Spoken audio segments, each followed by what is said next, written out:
this like I'm here today. What's up with that? E? We here today, and Listen, listen, we here. We is here, okay? Because Willpower about willpower. listen. We is really here today by the grace of willpower. I'm just going to tell you that because I had the last 2 weeks for me.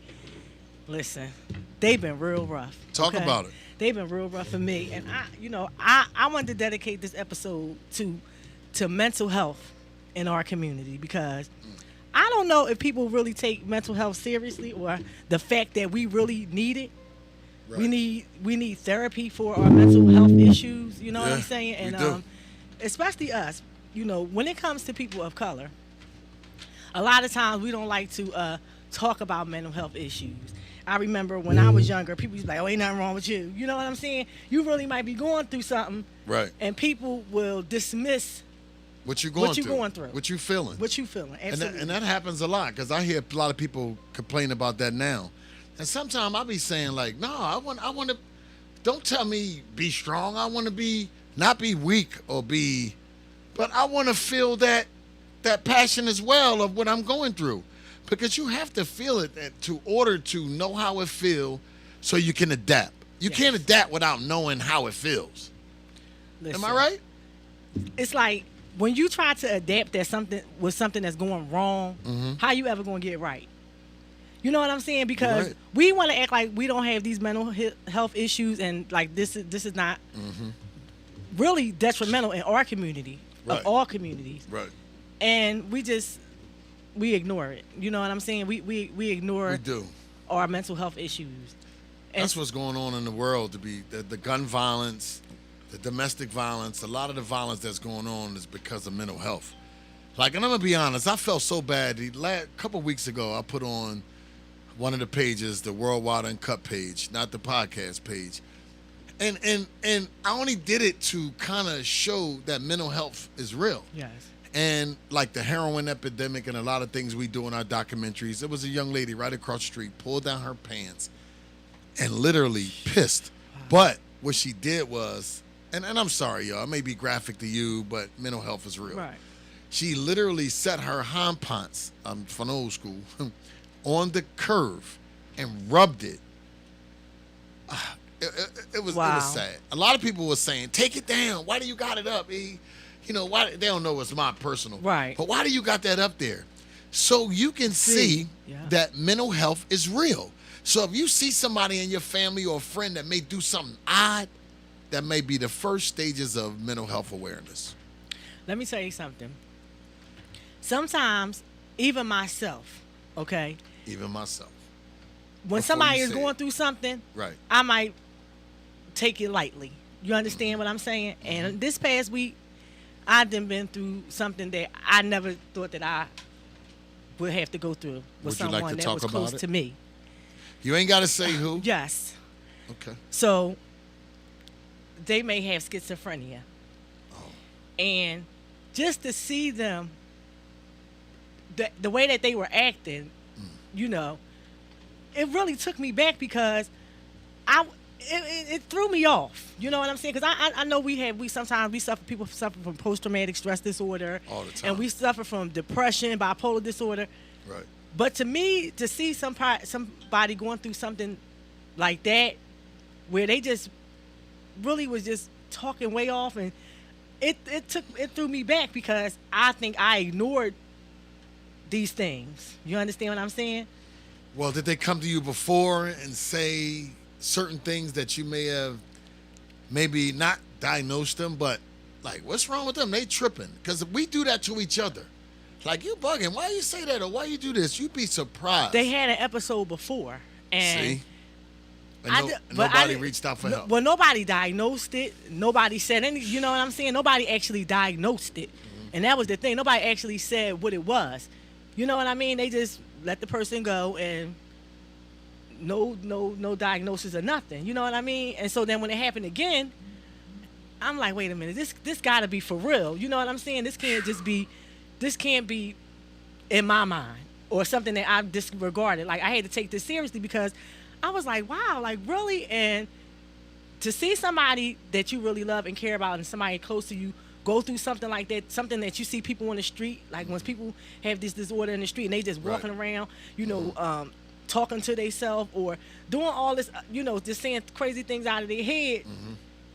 It just, like, you be like, really? And it just blew my mind because I was just like, wow. Well, can you say some of the things that they said? Well, they were just like, I'm like, Shaitan is real. And they were like, Shaitan was sitting in the house with him.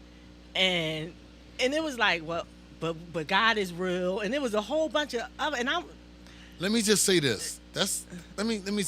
We all brought up, even if you're not a religious person. Right. Sometimes having adapting to any type of religion will kind of help your mental health. Right.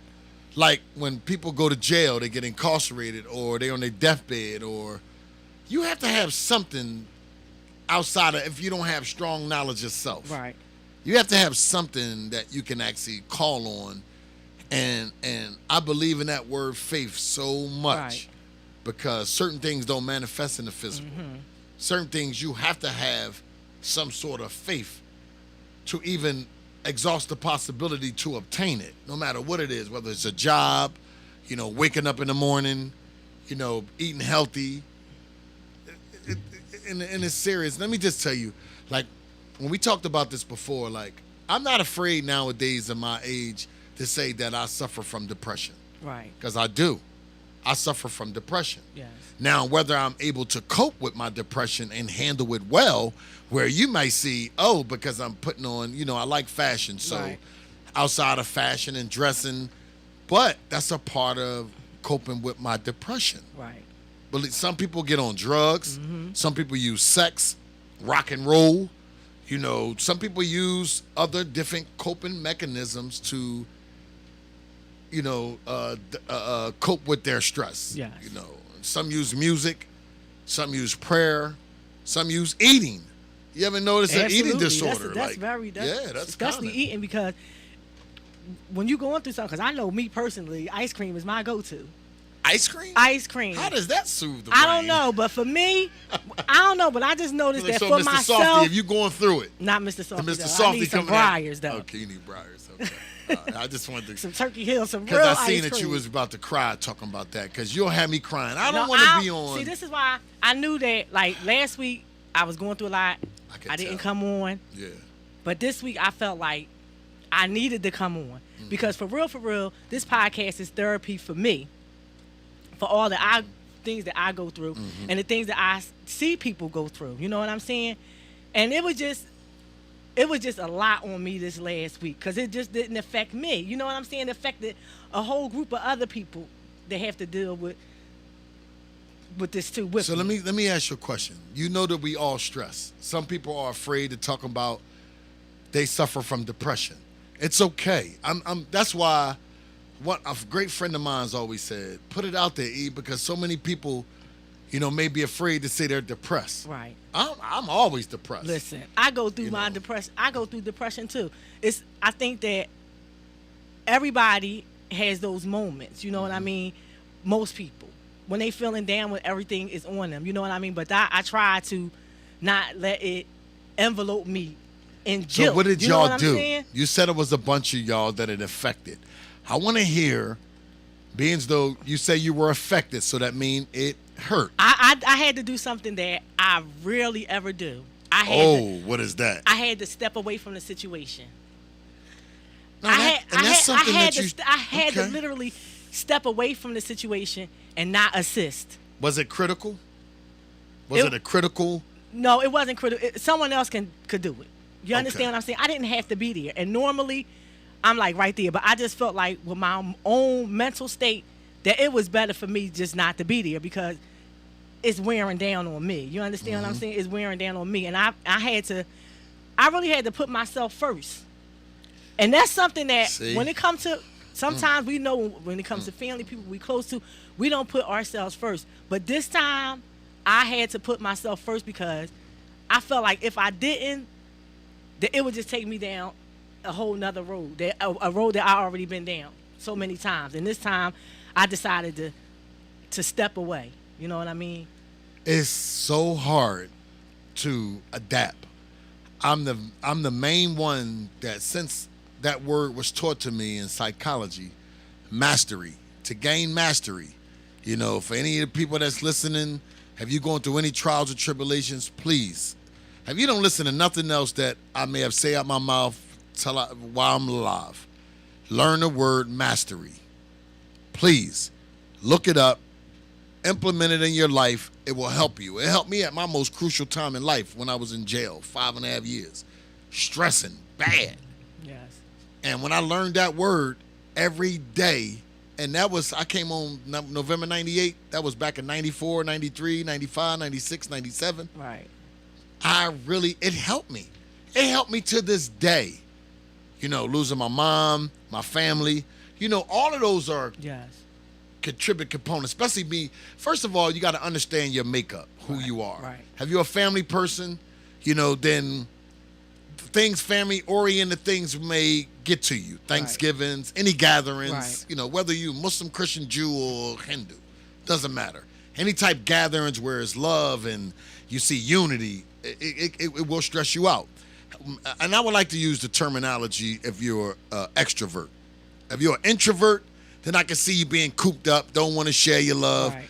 But let me just say this, besides mental health, suicide awareness is realer than glass. Let me tell you something. I done lost a couple friends behind that. And I will say this, like there's one young lady named Akia. It's a friend of mine. She's a young lady and she got her own, she do therapy. Right. And she's a therapist. And I was so happy because I'm like, most females I know own, they own clothing lines, beauty salons, hair stores. I was so excited that she had a therapist company. So while I'm working with 100 Black men and working with the youth, I want to be involved with the young men out here and see if I can give them some guidance or any type of information that can help them. She came along, it was just a blessing because some kids need love and sometimes they don't know how to go to the parents and get love. And that starts mental health. That mental health awareness is and the age demographics start at 7 years old. Listen, it even goes deeper than that. So today, before I come in, I like to do a little research, right? Okay. And it was talking about how mental illness and things like that is genetic. It is. So I believe that. So and even how can I say it? Say it. Don't like post-traumatic stress disorder. Okay. Like post-traumatic stress disorder can cover you, your grandchildren can have it, even if they never went through a stressful period in their life, they can genetically have post-traumatic stress disorder. And just think about it, us as African Americans in this country, we are the people who suffer from post-traumatic stress disorder from centuries ago, from what our ancestors went through. Yeah. But we are the first ones to say we don't want to get no mental health.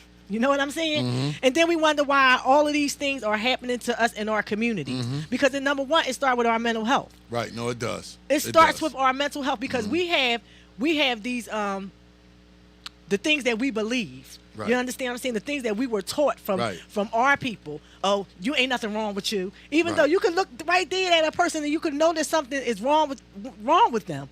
But because our people don't want to deal with this issue of mental illness, they're quick to say there is nothing wrong with you. And because we put this thing aside, and me including myself, it's like, wow. Well, I think it changed now. And that was an era where you were born and raised to be tough, especially for the young men. Shut up. Stop acting like a punk.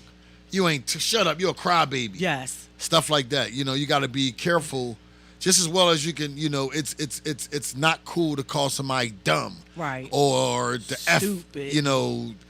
The F word, that F bomb word, not F-U-C-K, but right. And because it's defaming its character. Now I looked something up to coincide with what you're saying. It says, remember, mental disorders are the result of both genetic and environmental factors. There is no single genetic switch that when flipped causes a mental disorder. Consequently, it is difficult for doctors to determine a person's risk of inheriting a mental disorder or passing on disorders to their children. Now, one of the things that I looked up, to be very honest, when I was incarcerated was Stockholm Syndrome. Now, Stockholm Syndrome, when I looked it up, I was up Cole Township with one of my friends. Shout out Sandy Johnson. Shout out Queen Gilda and everybody else that's tuned in.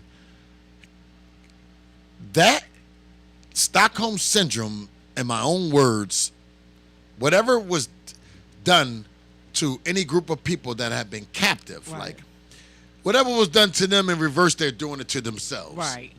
So, and I used to always break it down like black on black crime. Right. You know, some people went as far as this psychology book I read. It was a little biased, you know, it was a lot biased, where I swear it was called Whole Brain Thinking.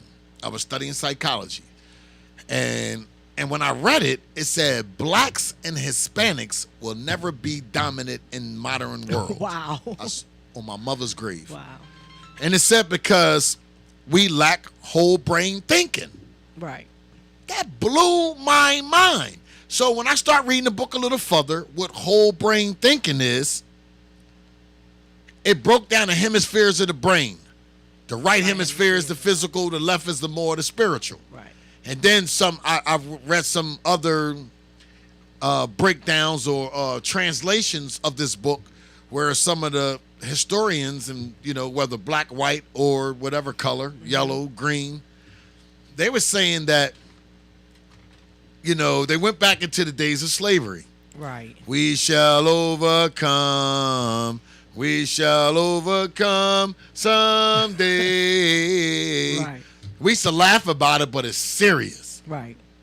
Because that was them learning how to cope with what they was going Right. through Right. by singing chants. Like I always joke on my show, Khadijah, that is it true that music tames the savage beast? Absolutely. It does. Now, Absolutely. everybody was saying that's a bias, that's Nah, racist that's the statement, truth. but it was the truth. That was the way that they kept Yes. control of the slaves. Yes. With music.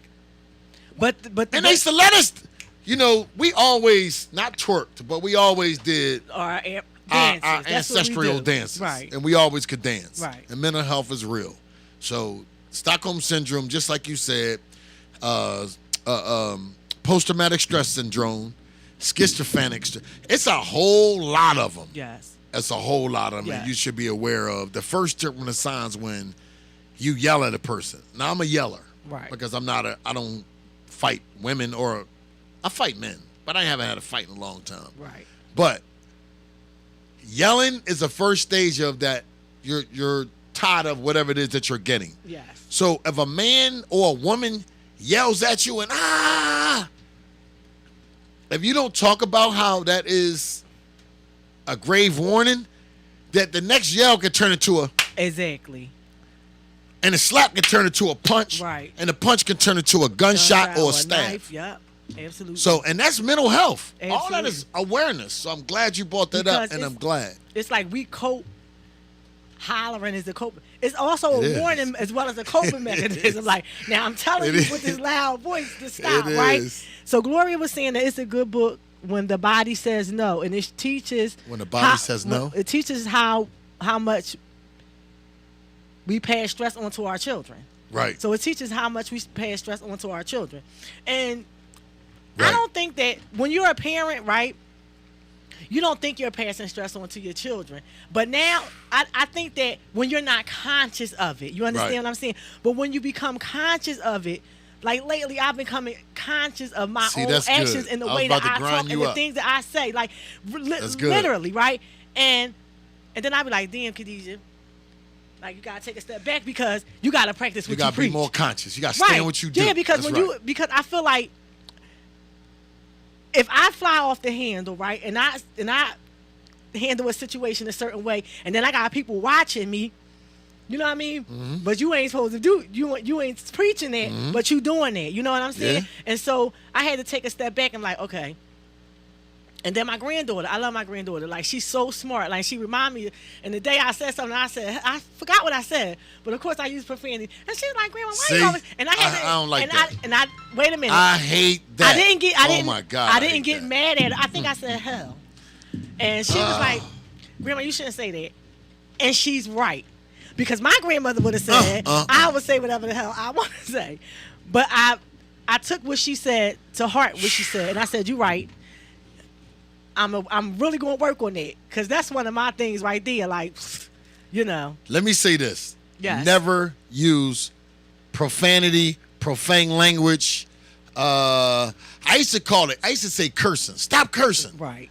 Until the political people used to be like, that's not cursing. Cursing is when they used to be like, I wish death upon Right, you. yes. I wish you bad luck. Or I wish, which I don't believe in luck. I wish you bad. I wish bad on you. Sometimes you say those words to people that, you know. No, I mean, those words hold that curse weight. Well, that's all on faith. Right. That's all on faith, because some people keep playing the lottery and swear to God that they're going to win. I mean, you know, your game of chance is your game of chance. So, hey, whatever floats your boat, but mental health is real. When you said that last week, I was tore apart when I got the text. But I was saying to myself, I said, you know what? Strong people get stronger. I don't know strong people that get weak. Right. Because at the time when you, excuse me for saying this, commit suicide, harm yourself, you know, punch yourself in the face, right, go drink till you black out, right, whatever it is you do when you stressed out, you got to be conscious. Don't use profanity against your children. What's going to happen if they grow up and they start talking like you? People want to be what they see. Absolutely. 100 black men. That's a quote that I will die with forever. People, children, I'm rephrasing that. Children grow up to be what they see.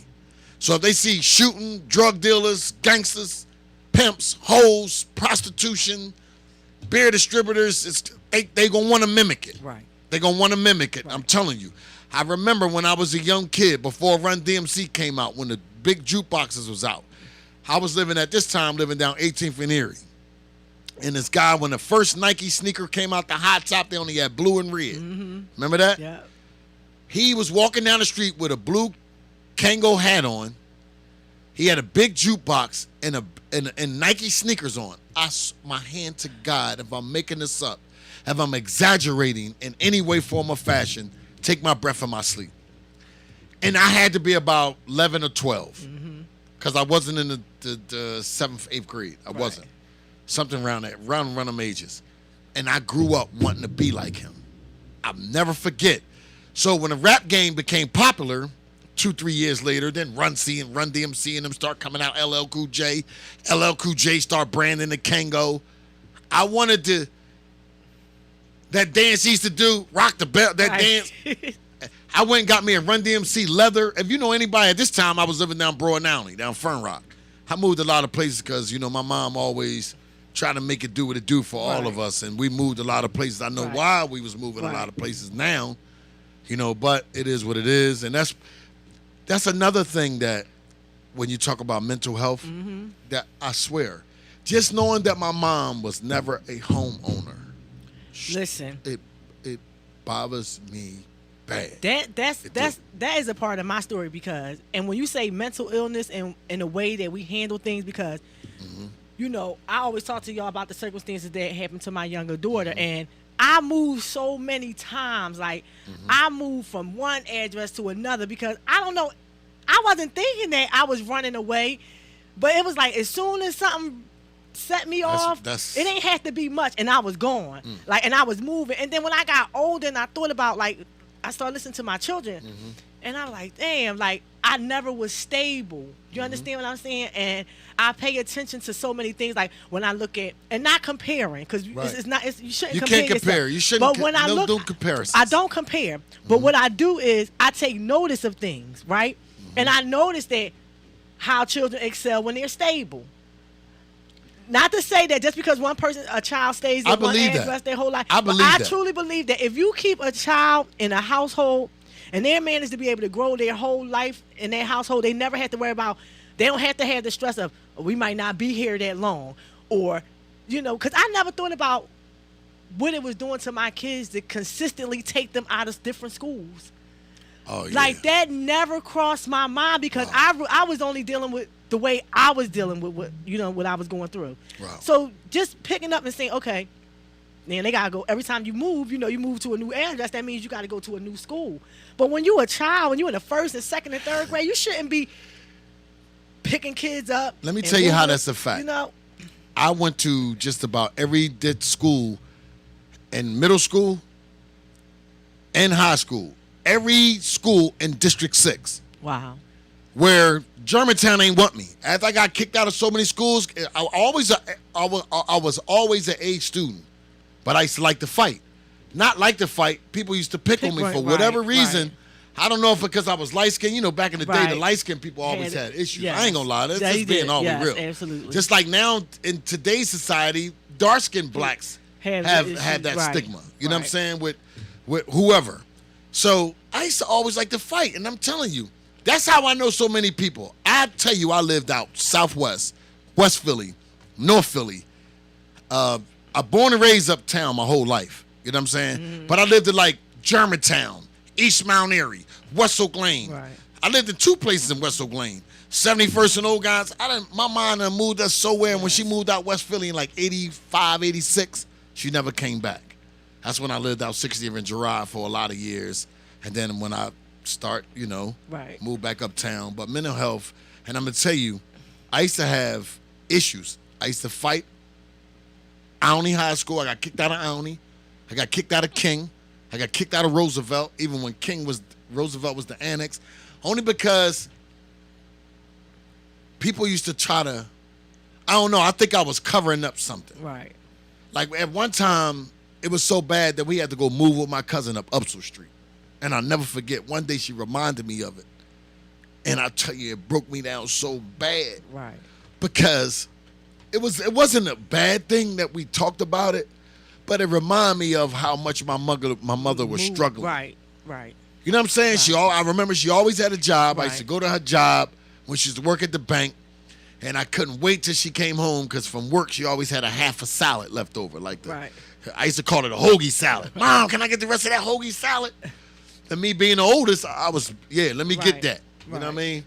But that mental health, and I think that I carry a lot of that with me, especially through the break of my family, my mother, and I got a beautiful backing now. Right. But for some reason, I still go back to the trials and tribulations of how I grew up. Right. So you're right. So if you got children, I don't care what age they are, if they still living under your roof, please take your time and discipline them. And you can't discipline them talking nasty to them because guess what? They're going to grow up talking nasty to your mother, your father, their grandmother, somebody else's grandmother. They ain't going to have no respect. Like what guys open up the door for women now? No one. Very, very I don't rare. see it. Like the girls is more gangster than the guys. But anyway, I'm not. That's mental health. And we all need to be more conscious of the mental health awareness. So, sisters like you, I blame the women. All right, now where I'm going with this. We need love as men. And I ain't saying I'm blaming y'all. If y'all can really help us a little bit more. And I know that it's so many brothers incarcerated right now. It's a shortage of brothers. I get it. But please help the ones that's out here. Tell them brothers you love them. Tell your son you love him. Tell your nephew you love him. Right. Tell him if he got an issue that he can come to you and talk to you before he commit domestic violence, before he go shoot something up. Because women is shooting too. But the demographics that I'm seeing right now is the young boys. And I just think that they need love. They need love. Yeah. They chasing a designer. And I wanted to bring this up, Khadijah. If your kids is doing good in school, now y'all may disagree. Reward them. Yes. Reward them. Well, people thought I was crazy about buying my daughter a $2,000 new Gucci backpack. My daughter, an all-A student, she got more acceptance for college, and she only in 11th grade. I wanted to know what success feel like because we never had it. Yes. We had to sell drugs and rob, steal, and to have success, to know what it feels like to be able to go to the corner store and say, can I get a chicken cheesesteak? Can I get a cheesesteak, a soda, a bag of Bonton chips? And I got the money. Because I grew up taking a note to the corner store to the Jewish man saying, here go the note. And I knew what was on it verbatim. A loaf of Stroman bread, a pound of American cheese sliced thin, My mother wanted a pack of Salem 100s, and I used to put this in my wraps back in the day. And my mom said, "Can I get a Snicker, please?" Right. Y'all can't relate? Y'all never went to the store with a note? Absolutely. Because we used to because the old stores and they used to give you credit. So you used to get credit stores back in the day. Our name was always on the credit list. I don't care.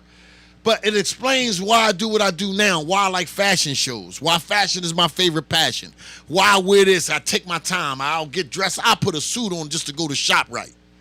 Right. Like really a Steve Harvey pup or whatever suit I got. I'll put some Gucci, Dolce & Gabbana just to go get me a hoagie. Because it's about my appearance and my presence. So I'm safeguarding my mental health. Right. Because of how I grew up. I grew up poor. We had no heat. We slept in coats. I know what it's like. Yes, I walked to school from 72nd and Ogons. We walked to Morris E. Leeds. And by the time I got there, I was pulling my sock out of the front of the hole in my sneaker. Right. So I used to wait till my cousin Mark, he's older, he had a job. I used to wait, hurry up, hope he left out. So I couldn't wait to put on a pair of his fresh shell toe Adidas in the corner. So sometime I was able to bring them back and sneak them. Sometime I wasn't. And he knew I was wearing them. So thank you, cousin, for allowing me, to wear your sneaks to school because that made me go to school. Right. So parents, education is important. It's a part of mental health. Please don't make them think that going to school or developing a trade is not cool. It is cool. Yes. If you can't afford to go to college, make them get into a financial institution, not a penitentiary, but a trade school. There's plenty guys out here that do construction that can teach them how to put sheetrock up, paint. I can teach them how for job readiness. I'm a manager in a very, very large financial institution. I make great money. So I could teach them how to prepare themselves for an interview. What questions not to answer during the interview, without actually breaking the code of signing your name on an application. That's what we need. Right. How many men know how to tie a tie? How many young kids know how to tie a tie? Whether you go to church, to the masjid, whether you go to a wedding, teach them how to tie a tie. Don't buy them no Jordans. Take them to the store and go buy them a suit. I'm telling you, it does something to mental health. Because, our kids are so far behind, and a lot of it is because of the mental health issues. Right. And because of past ways. You know what I'm saying? Mm-hmm. We can't continue to do what our grandparents and our parents did. They thought they were doing... We shall overcome. Wait a minute. But see, this is the thing. The thing is, it's not we shall overcome, we will overcome. And see, that's the difference. You have to say... We have overcome. We will overcome. You Our ancestors died. My great-grandfather died in World War II. I wouldn't be alive if it wasn't for him fighting that battle. Right. So we have overcome. We may not have the 40 acres and the mule and everything that was promised to us, but, and honestly, I'm not getting into the politics. I'm not getting into that. If you could wake up every day and walk to the corner store and then go back in the house, you overcame. Right. Trust me. Because jail is like a modern-day slavery, but you put yourself there. Right. You put yourself there. Ain't nobody asked you to go do what you did to commit. Stand what you do and say. But you know what? A young lady said something on the internet the other day, and it was so true. And it was a shame that it was true, but it was absolutely true. And she said a lot of mothers are the reason why a lot of these kids is out here shooting. And the thing about it is... What'd she say? Why she say it? Did she say why? She didn't really say why. She didn't state her opinion. But because I'm a critical thinker, I get where she coming from. Because let's be honest. We all know people in the hood who thought it was good to make their kids be the toughest kids in the hood. It's still like that. My son going to do this and that. But they be the first ones out there crying when they son... Soon something happened to them. Listen, we have to be honest with ourselves. Because on some real stuff, if you are a parent who encourages that kind of behavior in your child and you think that's cool, that's a mental health issue. It is. Because you know why? You put yourself out there in a position to get themselves killed, and they think it's cool. Because you didn't say, that ain't the way that thing should be. That's not safe. That's not safe for you. That's not safe for us as a family. You understand what I'm saying? Absolutely, I do. And because so many of us have this degrading, and I'm going to say it's a degrading mentality because it really is. Because if you encourage your children, everybody's child should know how to protect themselves. Mm-hmm. But to go out and be a menace, when all the things that's going on, first of all, we don't have to do those things. There are so many different ways for success out here. You understand what I'm saying? There, like, social media is like one of the greatest things ever. It's a gift and a curse. But you can get on this internet and make some money off of these things. There's little 6 and 7-year-old kids doing it. Well, so, people blame rap. No. People blame the culture. No. People blame social media. No, you can't. Listen, they're just applications. Absolutely. Rap is just a phrase. It's a sport. So is the app. You don't have to log into the app. Right. You don't have to log into Facebook, Instagram, Twitter. You don't. I mean, I think you can go read a book. Just think about it. That's a cop-out because Right. we all watch movies. We all watch gangster movies. We all Absolutely. watch horror movies. Absolutely. And everybody's child don't run around going out there acting like Freddy Krueger or Jason. Absolutely. So you absolutely cannot. And I'm not agreeing with everything that all the rap music say. Why? Because I'm a hip hop head. I blame myself. Hollywood before I blame rap. But Come on some man. real stuff, if you really think about it, the conditions are why the music is the way that it is. And that's not an excuse. If the people didn't live in the conditions and they didn't have the conditions that they were in, a lot of this music wouldn't be this way. It wouldn't be environmental to the point where as though we're adapting to the negative influences that he or she say. Exactly. No. I know plenty goons and goblins today, 2021, that no, you come to my party, go to this. What is your birthday? Your born day? It's your mom's 50th? Right. It's your 50th? Oh, I ain't don't going. do that no more. I don't care if Jay-Z gonna be there. I swear on my mother's grave. I don't care if Rihanna, Beyonce, well, maybe a Beyonce. I do want to see Beyonce. But no, just figuratively speaking. Right, for real. I patronize the good things. Right. I do. Like this fashion show we having. We're helping 25 to 50 kids get their LLC. That's right. Long as they have some type of business proposal. It ain't got to necessarily be fashion, but the ones that got fashion is the ones that we're picking first. Right. Anything that coincide fashion. If they want to come up with a clothing line, we're helping. Right. You know, this is what willpower is about. Right. Willpower is willpower. You have to have the willpower to move on. Let me tell you something. See, that word means it means a lot to me. That's why I like it. For so many different reasons. You know what I mean? Plus the fact that my father, who I did not have the best relationship with, you understand what I'm saying? He painted this picture. Go. Listen, he painted this picture, and it wasn't until after he died that I realized that the picture said willpower. You know what I'm saying?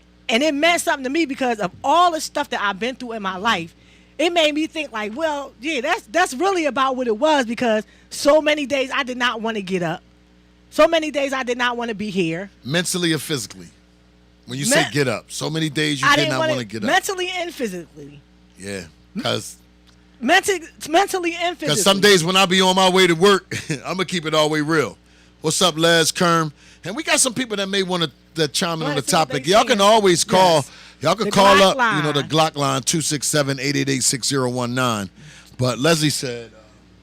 He said everything starts at home, and that's a fact. Everything. You know, we always believe. I don't need to read the rest. Right. It do start at home. It does. Listen, my mother taught me how to wash clothes, iron. I haven't been to the cleaners. Well, I did take a suit to the cleaners to get it taken in because some of the seamsters that I deal with, they was a little busy doing gowns and all that, so I didn't want to bother them. My mother taught me how to cook, clean. First of all, I was born and raised watching Woodworks with pneumonia. Right, we ain't have none of them Lysols and all that. So we did Woodworks in a bucket. And first, you know what's crazy? It made me think, and I ain't just, some of my family be like, stop, especially my cousin Cindy. She hate when I talk, but I'm telling you my experience from growing up. Right. I remember some electricity, but I remember more candle burning than anything in the world. And we always had a hot plate. We used to have them big, giant silver pans that we used to have to fill up the water, heat it up, 10 minutes before you import, and we used to put 2 of them in the bathtub and then run cold water so we could take a bath. Listen, this is the honest to God truth. No toothpaste. We had baking soda. Yeah. Listen, I know those days with no heat and warming up pots of water on a kerosene heater. You know what I'm saying? Yeah. So I do know those days. You know what I'm saying? Fortunately, we didn't often have to have those days because my mother was smart enough to say, even though this might not be the ideal place for some people, but we moved to the projects. things was able to be maintained. I don't think we had the there. access. I don't think my mom knew about the projects because we moved. She moved from North Philly. She was born and raised down Berks. She went to Volks. You know what I'm saying? She moved up. I was born on the 84 or the 8500 block of Fayette. She told me, like 3 years before she passed, I never asked my mom. Mom, I knew I was from uptown. Mm-hmm. But I said, Mom, what block was I born on? She said, 8500 block of Fayette. I never forget she telling me. And I was kind of happy just repping uptown for so many years. Block, like, yo! From the rip. Well, I claim 75th and Ogons because that's the block where my aunt lives because I love that block so much at like 12 or 13 years old, 11 years old. Because when we used to walk from 71st and Ogons, my uncle was a school teacher, so they always had food. I used to go to their dinner. They had a big dinner table. That's where I learned dinner table from. Mm-hmm. I never sat at a dinner table. I'm glad that, rest in peace, Aunt Frances. Right. When I used to go to their house, she had like 5 kids. They used to be at a table. They had a table. But guess what? They had fried chicken. But when I got, I got hip. Oh, I'm going to go up there around the same time, hang on the block, play with my homies, Izzy and them, because they not going to deny me a meal. Right. I ate a meal every day till I wound up and we lived there. Right. And that's what got me, we didn't know anything about Islam. Right. They was going to church. I used to sing on the choir and all that.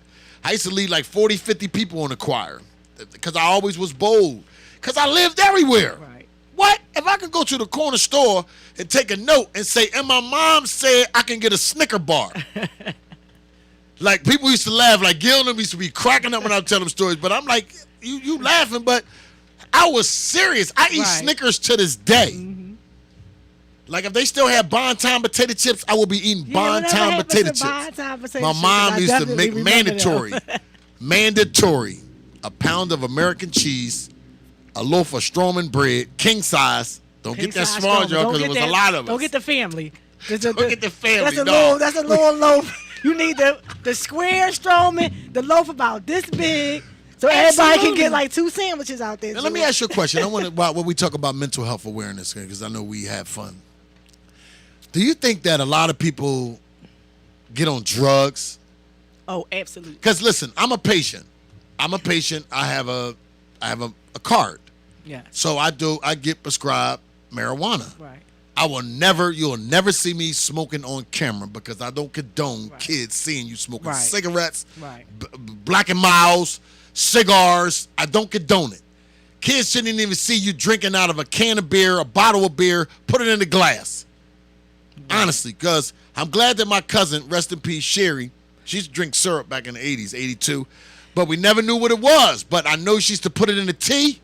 And then all of a sudden she was nodded out. Right. Now I know. But you ain't know. You just you just thought the tea was taking it down, right? Thought it was tea. Because back in the day, our people did stuff, but they did stuff with etiquettes. Right? Kids grow up wanting to be what they see. Listen, so if you anything like me, like I start asking my aunts and them words and stuff that they used to say. And I'm like, what did this mean? And my aunt like, you remember that? I'm like, Give me one word. Yeah, give me one word. Monster. Monster. All right, hussy. I still don't know what hussy mean to this day. You hussy. I remember, girls used to get grind up. Oh, yeah, First of all, it was 13 of us in one house. There was 9 girls and the rest boys. Mm-hmm. So when we came out to fight, 71st and Ogon, 7128 Ogons Avenue, you ain't want to fight the Allens and the Newtons. Because we came out deep. What? And King? What? They was deep. Never had an issue. But I'm glad we got to touch on that because I think that some people is afraid to talk about what they went through. And let me say this. The best place to cope with your stress, just my opinion, is the church, the masjid, the library. Even if you go to a party. Go for a run. Go for a dance. Working out. I need to get back in the gym now. Working out. Everybody got different coping mechanisms. But I was reading about when I was researching mental illness, and it actually had like one of the biggest things that help people with mental illness, and they had like prayer. Now, I pray. Why is that? Because you know why? Because I study prayer, and a lot of people don't want to. I'm gonna be honest. To know that you might have someone up there that you can live, they can take that weight off your shoulders, even if you don't physically see them. Mm-hmm. When you get out there, and you pray, you make salat, whatever you do, you meditate, whatever. Because I know they all make me feel better. It's just like getting it off. I always You say understand what that I'm an saying? atheist is a believer. They believe in something. Because I done seen so many guys that said they were monotheists, didn't have no religion. Right. As soon as something happened to They're, them, they're like, "Oh, oh, God. Oh. What you say? What you say? Who you just say? Say, oh, you. Oh, I mean, oh we my- conscious and you feel like, you know, it ain't nothing higher than you. It ain't Right. nothing higher than self.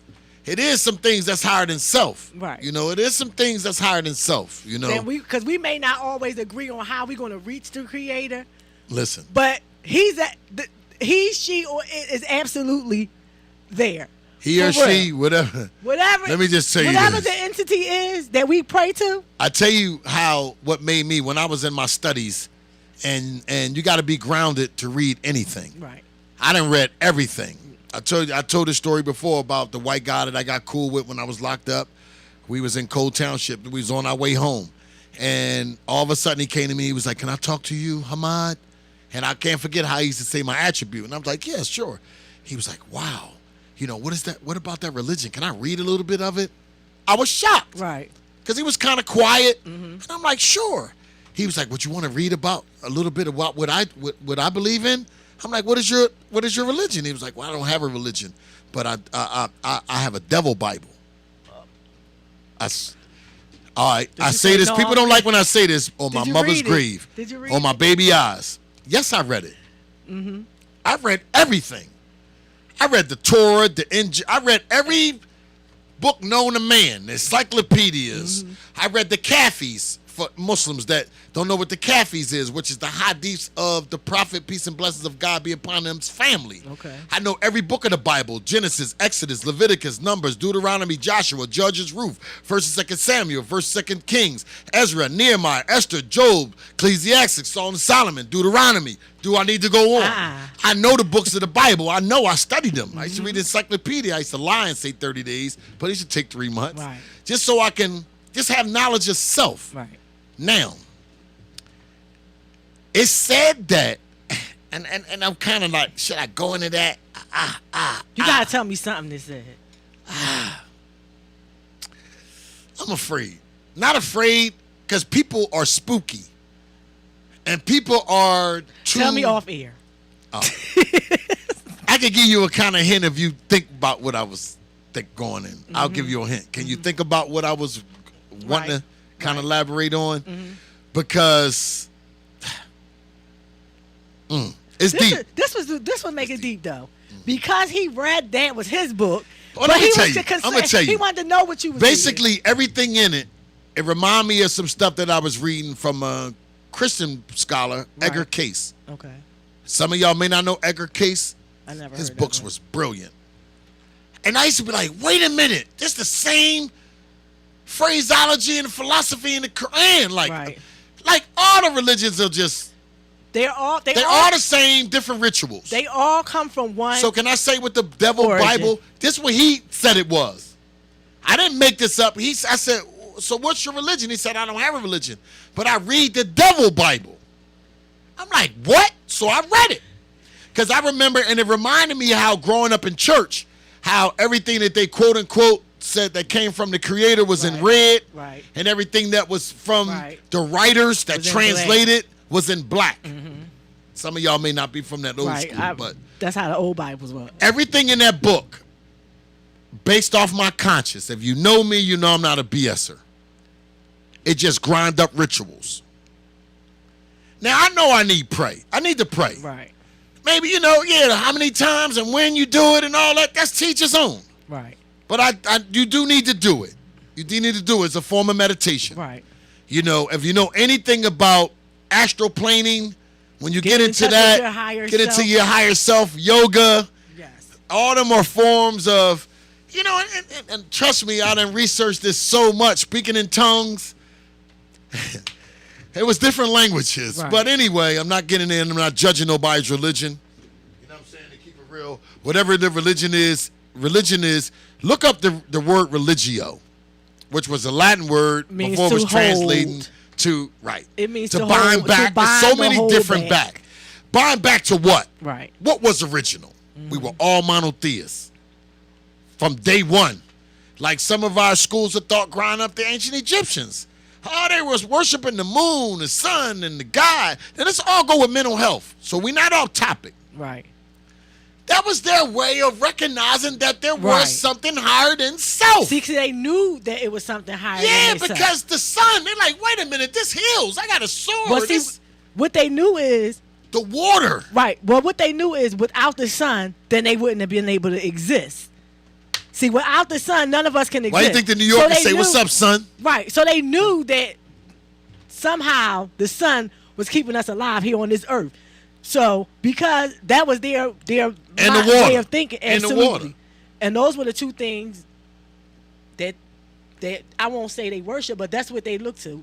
Yeah, I don't like to use that word worship. Right. People I misconstrue don't like to use it that. because people That- misconstrue yeah, it because they I do. don't think that that's what they Worship. were doing. Nah. I think that they were acknowledging that without the sun, Y'all writers misconstrued what they were saying. they were y'all put out they were what y'all acknowledging thought. that without the Y'all sun, wasn't there. Right. You wasn't there. right.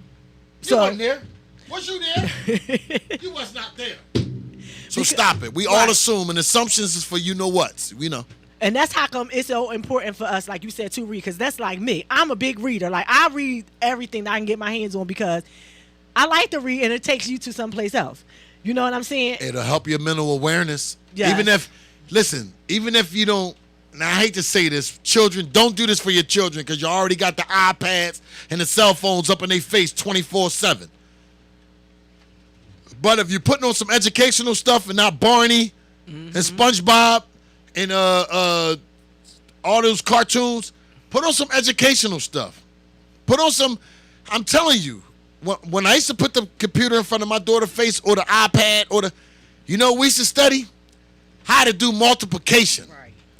She was like in the third grade or the second grade being afraid that she was going to have to learn it one day. She a wizard. Right. Right. And I used to put it on YouTube. I used to be like, babe, listen, everything is on YouTube now. Whatever you don't know, Google it. How do you do geometry? Exactly. How do you do calculus? How do you read Arabic? How do you read Aramaic, what Jesus spoke? Right. How do you read glyphics from the ancient Egyptians? You can they'll translate it for you. You don't Right. have to learn how to read it like how when we was introduced to Islam, we had to learn surahs, Absolutely. learning how to read Arabic. You had You to know? know, and you got to know how to say it right. Yeah, I mean, we used to jack it up. We used to be saying all kinds of stuff. You You know what I used to do? Somebody was like, "You can't do that." I used to write the surah out like the way I could say it. Like, Yeah, that's and right. then I would put the paper down on the floor. Like And- in class, cool. I used to write Right. KOOL. Right. But that taught me how to speak so many. I knew how to say so many stories from doing that way because I figured I have to know how to say it the way I say it. It That's has to true. be the way I That's have true. to read it the way I say it. Yeah. But I still was pronouncing it correctly. See, because the tartil and the tajweed, one is how you enunciate it, and the other one is how you say it. Right. Because you got to watch what you say, because you could Because be in cussing. Arabic, You could be if you don't say it well, you right, could be know, using you can- profane language. You can be totally changing the meaning of not saying one word right can totally change the meaning of a word. And you Right. might not know what that word is, but if you say it to somebody that speaks Arabic, you might insult them. Yeah, you might. That's why a lot of, like, if you don't know how to, let me tell you another thing that's part of my mental health awareness. Like, for my Caribbean people, they hate when, if you can't speak patois, don't try to talk like a Jamaican. Like you, They I know you're not. Yeah, you just because you can suck your teeth like a yachty person, don't mean you can talk like them. You hear me? Don't do don't it. talk like a yachty man. All right? Cool. Now, one thing now, my Spanish people know and my African people know I like to talk motherfucker style. It just sounds funny. You Me say and I like Fran Michael joke about that. Blackson. Yeah, no, because that's where we get it from. Michael Blackson started it. He the one made it cool to mimic Africans. He You is know, funny. He is. He said, Listen, I remember seeing him one time before he got big, right? Let me tell you what he did. We was out in Me and the Young, right? Right. A friend of mine used to host these comedy shows. So one of his friends was doing the show, not him. But why did he come in and he starts ripping this guy apart? We all forgot who the comedian was. that's a shame. He stole the show. Michael Blackson. Mike, you out of pocket, he motherfucker. Absolutely stole the show. I mean, he was so funny. And then when I see him now, I be like, wow, because I can remember like he wasn't on anything yet. You know what I mean? But he. I think Michael Blackson probably went to some mental health Absolutely. issues. Let me tell you why, and I'm just assuming. You know, he was the dark-skinned brother. Right. So he probably got tired of people saying, you probably, blackish. You African No, I'm telling you. Scratcher. Yes. That was our line. That wasn't cool. See, where did we get that from? Forgive us now. I'm looking up the origin of that. Hold on. I'm going to ask my folks. Where did the origin of the African booty scratcher come from? Listen. According to Inspire Africa, it's a term that was used long ago to describe a slave that was used to scratch their master's booties because they were too lazy to scratch their own asses. Oh, what? My goodness. Wow. Did you? I'm done. Did y'all? Wow. Do you guys know what you just learned here? Wait a minute. Wow, that's some BS right there. Because I would have never thought in a million years that's where that came from. Information is powerful. Wow. All right. Well, all right. Now, y'all think that's bad? Y'all think that's bad? I'm going to educate y'all on one more. What is it? Where did the phrase Virginia for lovers come from? Oh, my goodness. According to Recreation News, in 1969, a $100 a week copywriter named Robin McLaughlin in the Richmond advertising agency Martin & Woltz came up with the slogan, Virginia is for history lovers, that could be adapted for beach lovers, mountain lovers, and so on. That ain't what I asked you. Look, I said the freight. No, but they it's going to shock you. Version. They gave no, but okay. Wait a minute. Where Virginia for lovers origin came from? What? I asked it wrong. According to Style Weekly, the slogan "Virginia is for lovers" was created at the advertising agency of Martin & Woltz in 1969 and was. No, they sugarcoating it. Wait, I'm gonna find it. The phrase. No, I'm telling you because I researched this a lot. Virginia for lovers came from the slaves used to all meet at the port. You know that's a major port. Well, see, that's the. They used to meet. It's still there. Yeah. Where they used to meet and have sex with the slaves. All the rich slave owners used to meet there and have sex with the slaves. And that's where it come from. They just changed. I'm going to find it. They ain't going to. All y'all research people, research it for yourself so you'll know. Wow. The phrase, Virginia is for lovers, came from, that's where they used to meet at, slave owners, and have sex with the slaves. That's where it came from. That wasn't love. No, it wasn't. Virginia's for I found it. Okay. Do y'all research and look it up. I'm telling you. When I used to go to Virginia, I stopped buying everything in Virginia. You know, I love Virginia Beach. I love going to Virginia. That's one of my favorite places to go. And you know, that was one of the main. But you know, Jamestown is like one of the main. Well, one of the main hubs that they commercialized so much because it actually wasn't really like the. I think that's the place where you see that big Confederate flags once you get past Maryland. Because I told you I took 5, me, Shabs, Fran, Bruno Brown, and Raheem. We went down Myrtle Beach, South Carolina 5 years ago, right before COVID for one of my born days, 4 years ago, before my born day. And when we seen that Confederate flag, it was big as United States flag. I don't know who made it for them, but that joint bigger than the D.C., the monument flag. Listen, honestly, we like, we knew it was real. But we knew it was real.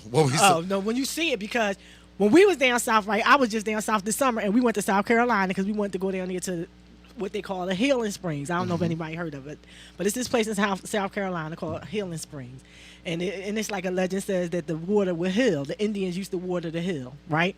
So we just wanted to go down there and see. So we drove. So me and my girlfriends, we was in North Carolina visiting one of my girlfriends, but we went from her house.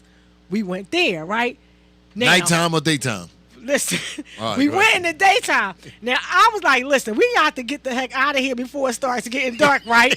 Because it took us about almost 2 hours from where she lived in North Carolina to get there. Oh, but listen, we literally had to go off the road. Like, you can find it on the navigational system, but it was in the boonies. Like, it was literally in the boonies. So, when we started going through the boondocks, you see that flag? Yeah, I said, it get real. Listen, we got out of there just at the nick of dust, right? And how about a guy literally, and I'm saying to myself, God, please don't let us have to hurt nobody down here. Because when we on our way back, right, coming down the road, it was a bunch of them. You know them. They had their little 4-wheelers and shit. See? So we riding. It happened in front of Listen. We riding 3 4 years ago. And then we get down there, and next thing you know, when my car go past, one of them got behind me. And he following us down the road. I'm I'm like, Lord, I don't want to have to pull out my big bamboo stick because I got a big old bamboo stick I carry in my car. No, they ain't gonna work. They got guns too. They got big guns. They probably got them one. assault rifles that we trying to ban. I think that he probably was you trying to make chase. I mean, scare you. Yeah, but, that's what they do. We just stayed. For South Philly, you said I ain't scared. I ain't. And then he turned around and went the other way. But it was just the idea that he felt that you had a nerve to profile because me. he don't know who we was. We could have been handling ourselves and let him have it. You understand what I'm saying? But it was just the idea that he felt like he could come behind our car and follow us. I was like, oh, this is crazy. No, let's get the fuck out of here because we might. Let me just say you this, and I know we. Let me say, I'm gonna clear this up real quick. Are we going over our time? No, real quick. Stay within the municipalities where you have. I hate to say this, minority, city councilmen, state representatives, mayors. And governor ain't got to be, but when you go into an area where all of them are clear know folks, where you at. Just know that you're in the wrong neighborhood, Mr. Rogers. Know where you're going and get out of there before dark. Thank you so much. Thank you, Absolutely. EA. And we will see you next week on WillPower UnSurfaced. Absolutely. Good night. Bye-bye. I gotta tell you, man, D-Nice, #1 lyricist out